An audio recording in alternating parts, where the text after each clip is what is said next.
Troisième et dernière partie de notre émission, de notre rendez-vous. Le numéro de ce jour est consacré à la célébration de la Journée internationale de la femme. Elles sont intéressantes, mes invités de ce jour. On l'a vu dans les premières et deuxièmes parties de notre émission. Chère Madame Mikouiza disait quelque chose de très, très intéressant dans la deuxième partie de notre émission. Il faut éduquer les hommes africains à comprendre que leurs femmes, leurs époux d'aujourd'hui ne peuvent plus vivre comme leur grand-mère. Comme leur grand-mère. Et par rapport à toutes ces évolutions que nous voyons aujourd'hui, et cette ouverture au monde, justement, que nous avons aujourd'hui, on ne peut plus continuer à vivre comme à l'époque. Donc les garçons, il faut bien qu'ils soient qu'on s'y attelle pour éduquer les garçons. Mais vous comprenez la difficulté qu'il y a. Je comprends bien la difficulté. À fond, on nous a dit... Oui. Parce que nous aussi, on est pris au dépourvu, on est angoissé. On nous a dit, de toute façon, tu es supérieur à ta sœur. C'est ça. Toi et ta sœur, c'est pas pareil. C'est ça. Quand tu parles, ta femme, dont lui, il a vu vous faire son père. Quand son père parle, sa mère se tait. C'est ça. Et il grandit et je deviens adulte. Vous me dites maintenant, non, mais il n'y a plus de différence entre ma soeur et moi. Mais ça, c'était avant. Comment on fait? C'est pourquoi comment on s'en sort? C'est ça, les nouvelles générations des femmes doivent éduquer, commencer à comprendre qu'on ne peut plus se comporter comme avant. Qu'il faut également éduquer les garçons, sinon quel genre de vie qu'ils auront ces garçons? Parce que demain, il y aura forcément les femmes qu'ils auront ne seront plus des femmes qui vont se comporter comme parce que c'est irréversible de toute façon. C'est irréversible. Mais messieurs, les nouvelles ne sont pas bonnes. Mais il y a une autre problématique aussi. Il y a aussi un constat qui est vraiment flagrant, c'est le simple fait de voir dans des couples de jeunes aujourd'hui, les hommes ont été éduqués, ils se disent que c'est la femme qui doit tout faire. On parle d'égalité entre hommes et femmes. Mais ce qui se passe dans les couples aussi, qu'est-ce qui se passe? Les hommes ne contribuent non plus au paiement des charges comme avant.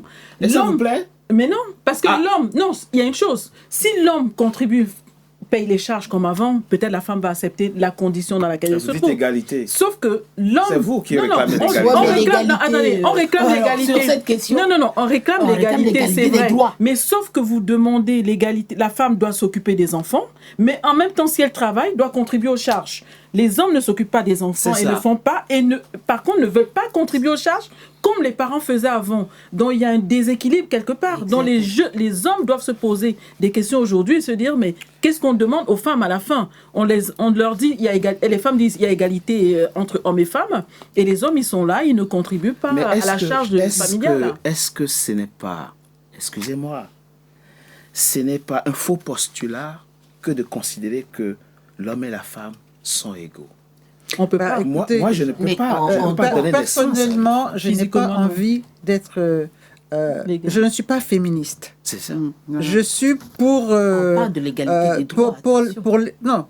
Pas de en droit, je dois avoir les mêmes droits que l'homme. Je suis un être humain. Bien sûr. Et il n'y a pas de raison que je sois inférieure en droit à lui. Mais il est une évidence que vous, Richard, vous êtes plus fort que moi pour porter une charge. C'est pas dans ce physique, justement, les droits. Mais quand on dit femmes, c'est pas physique. Des hommes et la femme, il y en a qui le. Non, pas du tout, c'est pas ça. La question n'est pas à ce niveau-là. Quand on parle de l'égalité. Tout s'imbrique, madame. Mais quand on parle de l'égalité homme-femme, c'est en droit. Oui. Et le problème aujourd'hui avec l'Afrique, c'est qu'on reste encore dans ces traditions rétrogrades. Par exemple, quand on parle de la polygamie, parlons-en, c'est un exemple. Alors, comment voulez-vous avoir des femmes qui sont comme des hommes et entre-temps, il y a la polygamie. Savez-vous que la polygamie est revendiquée aujourd'hui dans certaines assemblées nationales? Pas des femmes. Non, pas du tout. Alors, des femmes intellectuelles, des femmes élues. Mais c'est une minorité. Ça, c'est une minorité. Je ne pense pas que la majorité des femmes... Mais si on tient compte de la sociologie mais justement, il faut évoluer. Mais en Afrique, il y a des femmes qui réclament cela parce qu'elles veulent que leurs enfants... Oui, mais c'est une minorité. Mais ça n'a rien à... Mais oui, mais ça n'arrange rien. Le truc, c'est pas une minorité. Ça n'arrange rien parce qu'on a des questions en Afrique. Je ne dis pas que ça arrange. C'est une réalité. Oui, mais des moyens d'éducation. Il faut éduquer ses enfants. Il y a plusieurs questions qui se posent quand on est dans ces couples polygames. Il faut bien traiter. Savez, parce qu'on parle que de couples polygames, on parle que des parents, mais les enfants. Ils ont les mêmes problèmes. Mais justement, mais on veut bien que la société évolue. Il faut bien que la société africaine puisse évoluer en se disant qu'en faisant plusieurs enfants avec plusieurs femmes, on ne peut pas les traiter de la même façon. Et qu'on n'a pas les mêmes moyens. Voilà, qu'on n'a pas les mêmes moyens de les envoyer tous à l'école. C'est là où revient encore cette question. On paye pour les filles et on laisse on paye pour l'école pour les garçons et on laisse les filles à la maison. Africaine. Alors, justement, donc on revient là. C'est vrai que la question d'égalité, si vous la voyez sous l'angle du droit, mais elle a aussi des implications. Et qui sur le plan physique, sur le plan matériel, si moi l'homme j'enchaîne 3-4 boulots pour pouvoir amener, on va dire 4 000 € par mois à la maison parce que physiquement je le peux. Mais vous ne pouvez pas faire ça. Parce qu'on porte des enfants. Voilà, parce que vous portez des enfants. Est-ce que ce n'est pas un aspect dont il faut tenir compte et quitter ce champ d'analyse qui consiste à faire l'indifférenciation à la fois biologique, physique, etc. Parce que l'égalité, c'est quoi? Quand ma femme, elle est enceinte, elle est faible, il y a des choses qu'elle ne peut pas faire. Il faut que moi je prenne le relais. Ça, on n'est pas contre. Mais les femmes, on génère à la complémentarité. Ça, on n'est pas contre. La complémentarité. Oui, mais ça, on n'est pas contre. Vous imaginez l'amélioration des conditions de vie que vous pouvez en tirer si vous avez une femme qui travaille. Ça ne dit pas que sans doute, vous travaillez tous les deux. Sûr, vous améliorez largement votre condition de vie et vous pouvez créer un emploi pour quelqu'un qui peut venir aider à faire le ménage à la maison. Ça, c'est intéressant. Voilà, donc on n'est pas obligé de... L'organisation sociale de la vie, aujourd'hui, l'organisation de la vie sociale fait que moi, après le boulot, je m'en vais prendre un verre avec mes amis. Mais la femme, non. Elle rentre à la maison. Vous avez une ménagère. Non, je ne parle pas de moi à titre... Non, c'est pas... Non, mais maintenant, les femmes le font. Même en Europe. Mais bien sûr qu'on prend 2 heures au mois de ménage par mois. Si le mari peut rentrer plus tôt, il va rentrer s'occuper des enfants. S'il y a quelqu'un qui a la babysitter. Vous aussi, vous commencez à sortir les soirs, maintenant prendre un verre. Bien sûr, pourquoi pas. On fait des soirées entre filles, on fait des week-ends entre filles, entre copines. Oui, mais on est devant vous aujourd'hui. Comment on a fait pour être devant vous? C'est ça notre indépendance. Si on n'avait pas eu cette indépendance, je veux dire, créer le cabinet, je ne l'aurais pas fait. Racheter un cabinet, je l'aurais pas fait. Créer un parti politique, je ne l'aurais pas fait, par exemple. Non. Pareil pour c'est un choix, parce qu'il y a des femmes qui sont à la maison aussi, qui s'occupent des enfants. Qu'on peut faire plein de choses, même en ayant des enfants, étant mariée, la femme a des capacités de faire plein de choses. C'est juste une organisation. De votre famille, de votre foyer. Nous avons commis une erreur dans les années 60 après l'indépendance, en adoptant le même cursus scolaire que les Blancs, alors que notre espérance de vie était très réduite. Tu fais 6 heures au cours primaire, 7 heures au lycée, 7 ans, pardon, ça fait 13. Et pour avoir la maîtrise au collège, à l'université, vous parliez de Lyon, toi, vous avez fait des études universitaires. Donc, au fond, pour finir, et la tout femme ça sans jamais avoir doublé. Sans jamais avoir doublé. Sans compter les années blanches qu'il y a en Afrique. Oui, mais alors moi, je ne suis pas d'accord avec vous. Donc, tu finis à 33 ans. Oui, mais moi, je ne suis pas d'accord avec vous. Sans être médecin. Non, mais moi, je ne suis pas d'accord avec vous quand vous dites, voilà, le colon nous a laissé une école. On passe tout le temps à l'école. Mais ici, non, on passe le temps à l'école parce qu'on veut passer ce temps à l'école aussi. Je veux dire, il faut aussi dire, moi, je regarde le Cameroun.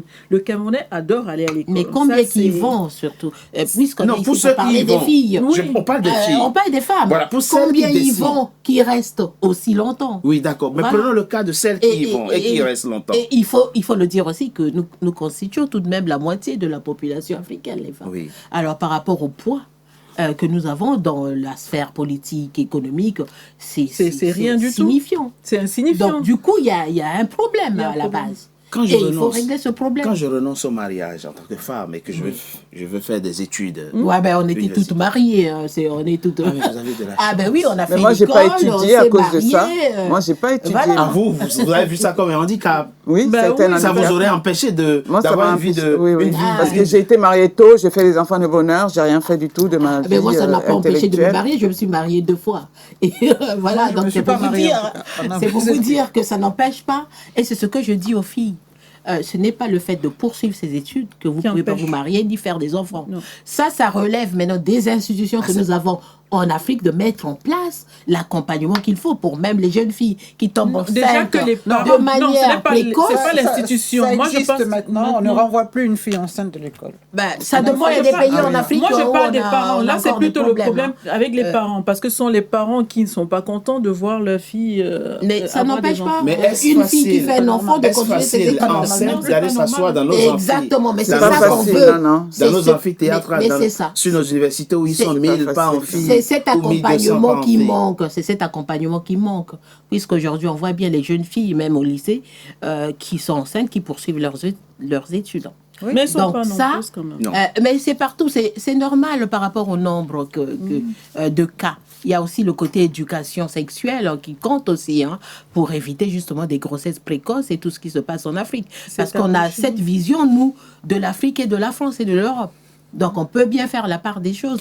Est-ce qu'on ne mélange pas un peu les deux? On ne mélange pas les deux. Le problème, c'est ça. C'est qu'on a une culture. Le problème, c'est qu'on doit. On a une vision. On a aussi notre culture qu'on devrait garder de l'autre côté. On ne doit pas seulement épouser. Mais qu'on doit faire évoluer. Une culture doit évoluer. Non, on évolue. Il faut évoluer aussi en fonction du monde. Comment le monde évolue. Mais le monde, est-ce que ça évolue dans le bon sens globalement? C'est ça. Selon les générations. Ça n'évolue pas dans le bon sens. Non. Pas toujours. Madame Okam dit quelque chose de très, très intéressant. Non, ça n'évolue pas. Non, ça n'évolue pas dans le bon sens. Non. De l'autre côté, on a de très bonnes cultures, de très bonnes éducations culturelles. Mais que Madame Mekusato retrograde. Qu'on devrait préserver. Pas toutes. Qu'on devrait préserver. Et ici, on est des... On parle des filles. On parle des filles et des femmes. Un exemple d'élément culturel. Pas des garçons. Mais je vais vous donner un exemple. De mon temps, les gens de ma génération, quand on s'adressait à un adulte, on disait, il ne faut pas le regarder dans les yeux. C'est ça. C'est manquer de respect. C'est ça. Aujourd'hui, vous parlez à un Européen, vous ne le regardez pas dans les yeux, il vous traite d'impoli. Mais c'est vrai. Voilà, par exemple. Ça, c'est un problème, c'est un autre problème. Non, c'est un problème culturel. Alors, quand vous parlez... Quand on dit, comment dirais-je, le respect de l'adulte est très important. Ici, ça, je suis d'accord. Et à l'école, ici, il y a ce problème avec l'école. Pourquoi? Mais revenons sur la question des femmes. Parce que quand vous parlez de culture africaine, il faut regarder, il y a le patriarcat. Donc, la culture, quand vous dites, oui, il y a la bonne culture qu'on doit garder, en dehors de dire bonjour, respecter les adultes, ça c'est tout le monde. Mais cette culture, il faut regarder en Afrique, c'est toujours par rapport à l'homme. Donc, l'homme, tout ce qu'il arrange, c'est ce qu'il veut maintenir en Afrique. Mais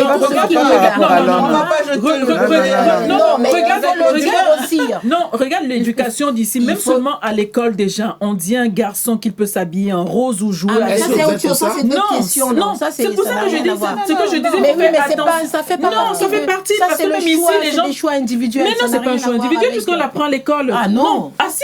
Dans les écoles, ah ben si. Bon, on va prendre un autre exemple. Il y a des dérapages. On va prendre un autre exemple. Madame Mekwiza. Dans les programmes. Madame Mekwiza. Oui, mais c'est un programme scolaire. Ici, en Afrique. Oui, quand on parle des libertés. Des libertés individuelles. 75% des divorces sont demandés par les femmes. Oui. Je peux répondre. Vous l'avez fait trop souffrir. Eh bien, justement. Ok.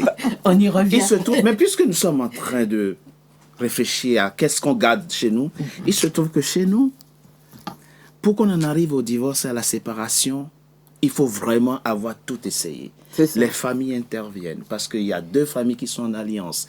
Il y a tellement de possibilités de régulation et de résolution des différends, y compris au sein des couples, que les couples tiennent. Aujourd'hui, à la moindre petite difficulté, on se sépare. Et quand par malheur, on va chez le juge aux affaires familiales, c'est lui qui aggrave encore la situation au lieu de chercher à réconcilier. Comment se situons-nous? Qu'est-ce que nous adoptons dans cette... Je peux juste vous poser une question. Est-ce que vous avez pris, et ça je l'ai fait, poser la question autour de vous, à vos mamans, ceux qui ont vécu, qui sont restés longtemps, demandez-leur que s'il fallait faire marche arrière, s'il fallait se séparer de leur conjoint, je vous jure, j'ai posé la question à plusieurs femmes, elles m'ont dit je me serais séparée aujourd'hui. C'est ça. Ce n'est pas le fait de rester dans un couple et de supporter que ça veut dire qu'on est heureux. Non. Il ne faut pas oublier que chez nous, comme vous êtes en train de dire, que on se sépare facilement aujourd'hui. C'est pas ça. La femme aujourd'hui, même aujourd'hui, avant de se séparer, a tout essayé. C'est vrai. Avant de dire qu'elle se sépare. La seule différence... dans tout, hein. Non, franchement, elle a fait tout. Elle a tout essayé. Franchement, regardez bien. On a souvent cette impression que c'est une séparation parce qu'on veut se séparer. Mais la seule différence, c'est que l'homme ne sait pas partir d'un foyer. L'homme... C'est vrai. Préfère rester. Vous avez raison. L'homme préfère rester et ne pas prendre de décision. Donc la personne qui prend la décision de se séparer du couple, c'est la femme qui demande de partir. Mais ce n'est pas parce qu'elle a envie de demander, c'est parce qu'elle se rend compte que le conjoint ne veut pas demander cette séparation. La question que vous avez posée, Madame Moncam, à savoir, il faut demander à nos mères ce qu'elles auraient fait. Si on les remettait, quelques années en arrière par rapport à leur vécu dans ce couple. Sauf que le fait d'être resté, le prix c'est vous, c'est moi, c'est elle. Mais le prix, je veux dire, quelles que soient les séparations, les enfants restent toujours. Non. Ah ben si, je veux dire, les enfants vivent. La nouvelle femme qui va venir ne fera pas de vous ce que votre mère a fait de vous. C'est clair. On est d'accord sur ce plan-là, mais sauf que comme je dis aussi... Et papa va l'écouter, votre père va l'écouter, la nouvelle femme. Mais qu'il écoute, ça fait partie de l'éducation. Vous serez en train de vendre des mangues aujourd'hui à Douala. Oh, non, parce que mon père, comme je dis, oui, je comprends, mais mon père, même quand il avait pris une deuxième femme, j'étais en 4e seconde, il m'a demandé, qu'est-ce que tu en penses de ce mariage? Moi, je lui ai dit que c'est son problème avec sa femme, parce que c'était pas de mon problème. C'est une nouvelle génération. Moi, j'ai 53 ans. Hein. Moi, j'en ai plus de 60, donc c'est une nouvelle génération. Non, je suis pas une nouvelle, c'est pour dire, mon fils est né à 28 ans, mon deuxième à 22 ans. Vous ne le faites pas du tout. Mon père ne m'aurait jamais posé la question. D'accord. Mon père, c'est ce que je dis, mon père a plus de 80 ans. Je suis sa 3e fille, son 3e enfant. Du coup, on va dire quoi? C'est le schéma actuel qu'il faut préférer. C'est-à-dire qu'il faut oublier le schéma de nos grands-mères qui ont fait des sacrifices. Non. Moi, c'est la femme qui apporte la paix dans un couple. C'est vrai. Si la femme... Je veux dire, une femme qui veut vraiment la paix va tout organiser, va toujours tout faire. Moi, ce que les grands-parents faisaient avant, c'est génial. Il faut rester là-dessus. Parce qu'un couple, l'harmonie d'un foyer, d'une famille, pas seulement de son couple et de ses enfants, de la grande famille, ça dépend des femmes du foyer. Si les femmes ne sont pas harmonieuses, ne sont pas en paix, vous verrez que des bagarres dans la famille. Ça, c'est automatique. Quoi qu'on dise. Voilà, c'est mon constat. La différence entre ces femmes d'aujourd'hui et nos mères, nos grands-mères, c'est encore la preuve de leur évolution. Parce que nos mères et nos grands-mères étaient persuadées elles-mêmes que sans le mariage, il n'y avait pas de vie possible. C'est vrai. On ne retournait pas chez ses parents. On ne nous reprenait pas chez nos parents. Et la femme d'aujourd'hui, du fait qu'elle est éduquée, qu'elle est instruite, qu'elle travaille, qu'elle a des moyens, elle a acquis ce nouveau droit de dire, finalement, si ça ne va pas, je m'en vais. Je ne vais pas mourir là-dedans. C'est une preuve d'évolution de sa part. C'est un nouveau droit qu'elle a acquis et dont elle use. Et il faut faire avec, hein. On est d'accord.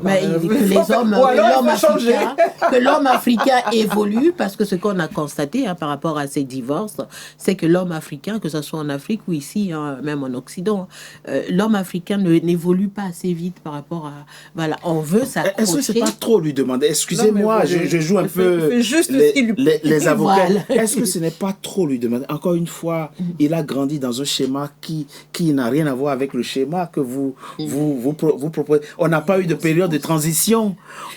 Les conséquences sont là. Mais en plus, les parents, les pères ont constaté quand même aussi, je vais dire, un changement dans le sens où avant, quand la femme se mariait, on faisait surtout le mariage traditionnel. C'est ça. C'était même pas à la mairie ou à l'église. C'est ça. Il y avait une validation. Il y avait une validation du mariage traditionnel. Absolument. On disait que c'était le plus important. Aujourd'hui, on fait les deux. On fait les deux. Pourquoi? Parce que les hommes qui le faisaient, les pères, avant, faisaient ça pour leurs enfants, mais se sont rendus compte que quand le couple se séparait ou quand il y avait des difficultés, leur fille était en difficulté. C'est vrai. Pensaient juste faire aux enfants des autres, mais se sont rendus compte que moi aussi j'ai une fille.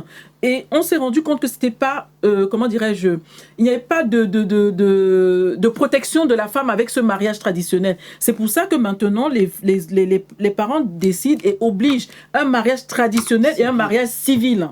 Automatiquement, parce que ça protège leur fille, ce qui n'était pas le cas avant, et ça fait aussi un changement dans la façon de penser. Il y a un paradoxe qui est compliqué. C'est qu'on aimait tous le souhait que vous alliez longtemps à l'école, que vous fassiez des études, etc.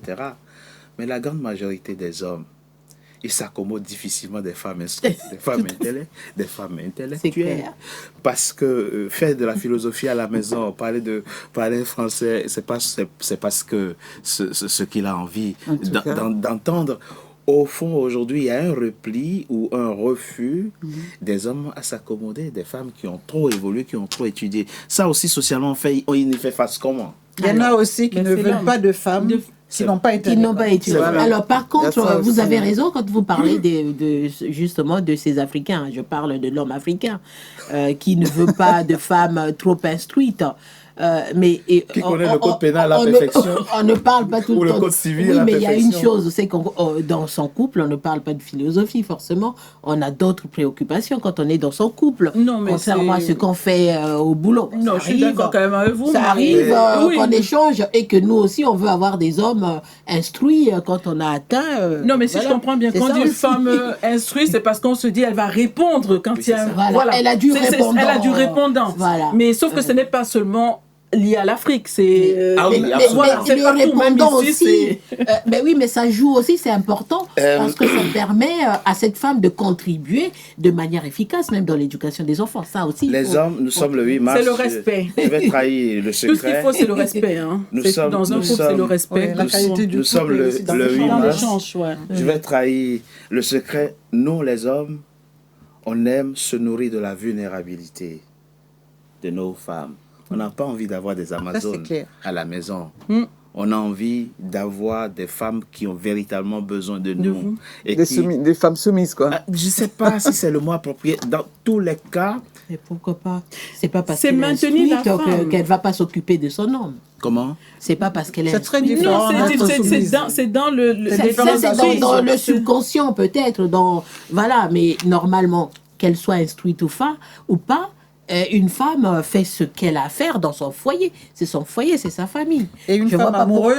Voilà, une femme amoureuse. Voilà, peu importe son niveau. Non, ça dépend de comment se comporte le mari. Non, ça dépend toujours. Ça dépend toujours. Comme l'homme regarde l'homme sur la femme. On a des vies de famille. Le regard de l'homme sur la femme. Toutes ces grandes dames dont on parle, on a vu, celle qui a soutenu Mandela, Winnie Mandela, des grandes dames, elles ont soutenu leur mari. Samora Machel, il y a la Libérienne qui était présidente. Derrière tout grand homme, il y a une grande femme. Exactement, mais ça n'a pas empêché à ces grandes dames de s'occuper de leur foyer et de bien réussir leur foyer. On n'en sait rien. On n'en sait rien. Oui, mais ce qui se passe, c'est que... Madame Ikuiza, vous avez des frères. Oui, mais vous demanderiez à vos frères quel sentiment les anime quand leur épouse doit partir en mission avec son patron, elle est directrice de je sais pas quoi. Oui, je reviens là-dessus. Bien sûr. Exactement, c'est ce que je suis en train de dire. C'est toute une éducation. Parce que moi, dès le départ, mon éducation, on est tous égaux à la maison. Les garçons faisaient la cuisine, faisaient le ménage pour moi. Et c'était bien partagé. Jusqu'aujourd'hui, mes frères ont leurs femmes et ça se passe bien. Parce que dès le départ, c'était comme ça chez nous. Les garçons, les filles étaient traités pareil. Donc aujourd'hui, c'est pas ça la question. Quand s'il y a des histoires, c'est autre chose. C'est plus l'infidélité que l'aide à la maison. Est-ce qu'il y a un juste milieu? Ce sera le dernier point de l'émission. Est-ce qu'on peut... Là, on est partagé entre une habitude, des pratiques, une coutume, une façon d'être que Madame Ikuiza trouve rétrograde, à raison d'ailleurs, et puis un autre modèle assez occidental qui, au fond, rebute l'homme africain. Comment on fait? Est-ce qu'il y a une résultante des deux qu'on peut trouver, un juste milieu qu'on peut trouver? Il faut concilier. L'amour, le respect et la communication. Tout simplement. Amour, respect, communication. Surtout le dialogue. Oui. Alors, c'est comme le débat qu'on a aujourd'hui. On voit les jeunes parler de 50-50. C'est pas possible. Entre un homme et une femme, il faut du 50-50, tout en sachant que la femme va toujours faire plus. Et ça, c'est comme ça. C'est pas que dans la société africaine, même dans la société occidentale, la femme fait toujours un peu plus que l'homme à la maison. Et voilà, donc le 50-50, ça marche. Mais quand on parle de 50-50, c'est financier. Oui, mais ce n'est que du financier. Oui, mais moi, je ne me vois pas faire du 50-50. Ce n'est pas que tu sors avec tes amis, prendre avec moi aussi. Non, c'est surtout financier. Le 50-50, c'est financièrement. Ce n'est pas le reste. Mais financièrement, je ne vois pas, puisque la femme fait toujours plus à la maison. Oui, en tout cas, moi, je sais que mon fils a payé l'addition au restaurant. Voilà. Sa femme a payé les voyages, son loyer, comme à l'époque. Voilà, la femme fait plein de choses. La femme porte la grossesse 9 mois, accouche, c'est aussi, elle risque sa vie pour donner la vie, et ben voilà. Merci à vous, merci pour cet échange très intéressant. Et messieurs, vous l'avez compris, elles le disent, elles sont débattantes. Il vaut mieux les avoir avec soi que de les avoir contre soi. On a intérêt à être des partenaires. On veut juste nos droits. Plutôt que Est-ce que je peux demander aux gens d'adhérer au parti politique, parce que c'est vrai que j'ai pas parlé du parti politique. Allez-y, bien sûr. Politique. Donc j'ai créé un parti politique ici en France. Vraiment, le nom du parti c'est la Diaspora et les Sans Voix.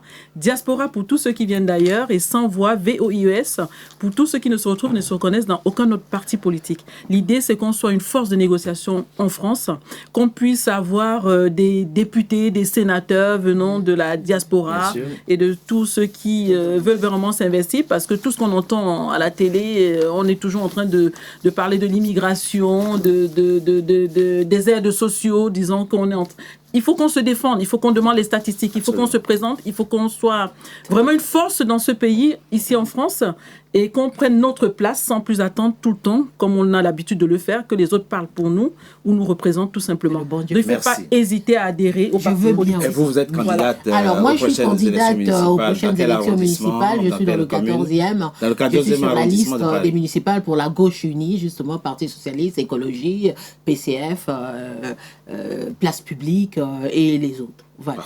Et je suis également, je vais parler de la dynamique africaine pour la gouvernance inclusive et démocratique. Et ça parle justement, nous travaillons sur l'émancipation des femmes en Afrique. Et qu'on crée, qu'on monte des partenariats avec des associations africaines qui sont en Afrique pour les aider, pour financer les activités des femmes en Afrique.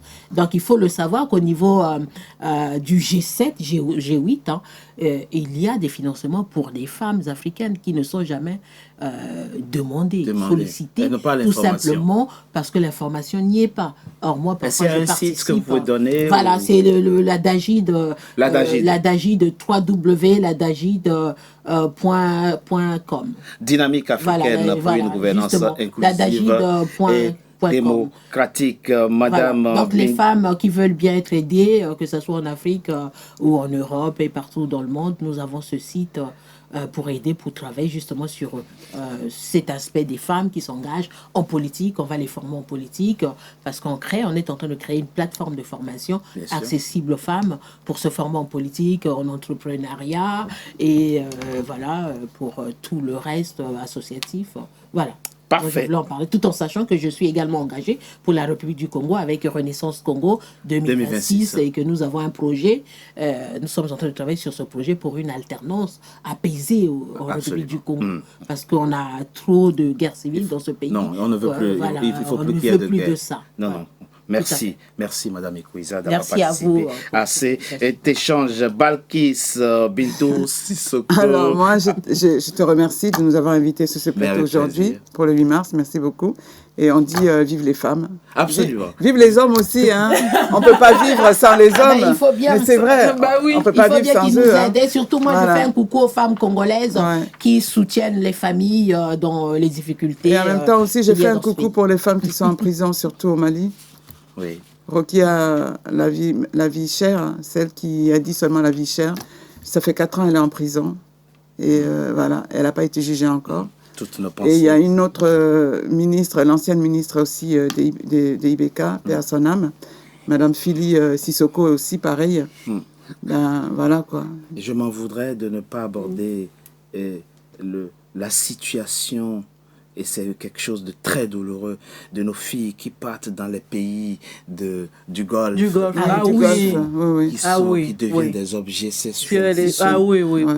Comment on arrête ce phénomène? Il faut que les pouvoirs publics prennent ce problème à bras. Sensibilisation. Ce n'est pas normal qu'au XXIe siècle, des pratiques pareilles continuent de se perpétuer.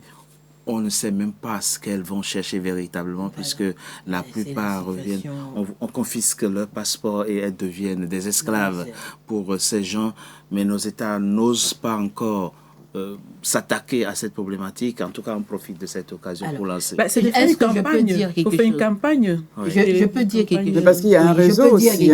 C'est ça, qu'il faut démanteler. Il y a un réseau justement qui engage ces femmes-là. Par rapport à ce que nous vivons, moi, quand je vais... c'est un exemple, parce que je vais aux Nations Unies, je vais au Sénat américain, voilà, je fais plein de choses à l'international. Alors, nous, quand on sort de la France, automatiquement, quand on arrive, même aux États-Unis, partout, on y va. Quand on arrive, il y a toujours le consulat, le consul qui vous envoie un message. Bienvenue, vous êtes arrivé dans tel territoire du pays. Je suis allé dans l'Utah, je suis allé à New York, à Washington. Je reçois le message de l'ambassade de France dans ces pays-là. C'est ça. Que voilà, vous venez d'arriver.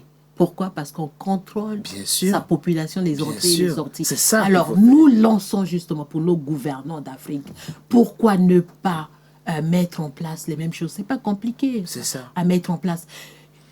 Un pays doit savoir là où se trouve chacun de ses citoyens. Mais le gouvernement n'est pas au courant. Non, quand vous parlez de l'aéroport. Mais c'est le citoyen qui doit aller à l'ambassade se signaler. Non, je ne me signale pas, moi, dès que j'atterris. Mais vous partez d'un pays organisé. Mais justement, c'est ça qu'on veut. Mais nous avons un problème de frontière en Afrique. Mais c'est pourquoi je dis qu'il faut qu'on y va vers ça. Même ça, je ne suis pas d'accord. Je suis française. Les autorités ne sont même pas au courant. C'est ce que j'allais dire. Moi, je suis française. Quand je vais aux États-Unis, n'importe, je ne reçois pas ce message-là. C'est ça le problème. Non, je ne reçois pas ce message. Pourtant, je suis française. Et moi, je reçois. Parce que tu vas pour une organisation, par exemple l'ONU et tout ça. Ah non, mais même les vacances. Non, moi, je ne reçois. Non, moi, je ne le reçois pas parce que je ne vais pas à l'ambassade. C'est pas la même chose que ce qui se passe au Golfe. C'est pas la même chose. Oui, mais parce que la misère aussi, il traverse le désert et il y a la misère. Ils viennent par la mer. Ah oui, mais ils traversent quand même les frontières. Mais leur les frontières.